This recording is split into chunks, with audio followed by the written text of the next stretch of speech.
साल 2000 में आईटीसी जो कि सिगरेट बनाया करती थी वो पर्सनल केयर ब्रांड के अंदर आई। भारत में लोग साबुन से नहाया करते थे और वहां इनको लगा कि यार एक काम करते हैं, शावर जेल से इंजन को नहलाते हैं, ये एक नए तरह का एक्सपीरियंस होगा। लेकिन वो शावर जेल जो है वो फ्लॉप हो गया। रीजन ये कि अपने भारत में लोग जो है शावर से नहीं नहाते, बाल्टी और मग्गे से नहाते। तो शावर जेल जो था वो लिक्विड होता था और उसको जो है जैसे इस्तेमाल करते हुए बाल्टी में गिरने लग जाता था, जल्दी खत्म भी हो जाती थी। लोगों ने लगा वेस्ट है। फॉर्मूला बहुत अच्छा था, फ्रेग्रेंस बहुत अच्छी थी, लेकिन फॉर्मेट इंडिया में नहीं चला। आईटीसी सोच रहा था कि इसको क्या किया जाए और उनके एक साइंटिस्ट ने एक दिन ऐसे ही इस जेल को उठा के आइस ट्रे में डाल के फ्रीज कर दिया और यहाँ से एक नया आइडिया आया, ऐसा क्यों नहीं किया जाए कि शावर जेल की जितनी भी अच्छी चीजें हैं उसको एक नहाने के साबुन के फैमिलियर फॉर्मेट में डाल देते, लेकिन हम जो है खुशबू और इंग्रेडिएंट अलग देंगे। आइडिया बहुत अच्छा था लेकिन टेक्निकली ये काम मुश्किल था। आईटीसी को 5 साल लगे। उन्होंने उनकी हरिद्वार फैसिलिटी में पूरा एक फ्लोर इस प्रोजेक्ट के लिए डेडिकेट कर दिया। प्रोजेक्ट शुरू हुआ, 7 चैलेंजेस आए, हालांकि उनके सॉल्यूशन भी ढूंढे गए। जैसे सबसे पहला हमने बात की कि जेल को रूम टेम्परेचर पे सॉलिड कैसे करें, तो उन्होंने एक liquid crystal freezing technology develop की जिससे जेल को क्रिस्टलाइन स्ट्रक्चर में बदल दिया गया। दूसरा था कि जब लिक्विड से सॉलिड कोई प्रोडक्ट बनता है उसका रंग और ट्रांसपेरेंसी खराब हो जाती है, तो इसके लिए जरूरी था कि एक सही कूलिंग प्रोसेस खोजा जाए, जो उन्होंने किया। तीसरा, पहले जो हार्ड साबुन आते थे लाइफबॉय हमाम, वो बिकने कम हो गए थे, हाथ धोने के काम आने लग गए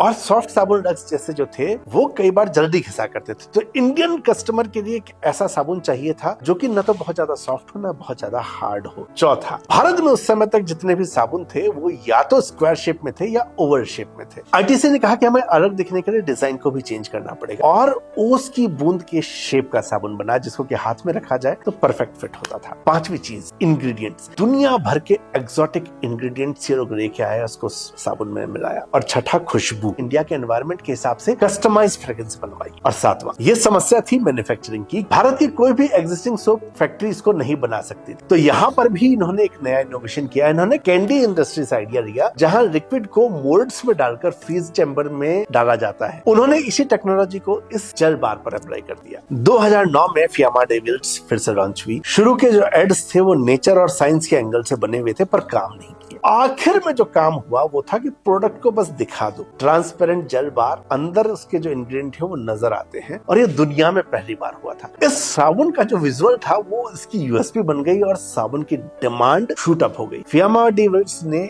इंडिया के प्रीमियम जेल बाथिंग बार में एक नई कैटेगरी बना दी जो पहले थी ही नहीं। तो एक चीज समझ में आती है कि यार इनोवेशन हमेशा कुछ नया इन्वेंट करने से नहीं आता। कई बार आपको पुराने आइडिया को नए तरीके से अगर आपने इनोवेट कर दिया तो भी सफलता जो है आपके सामने आ सकती है।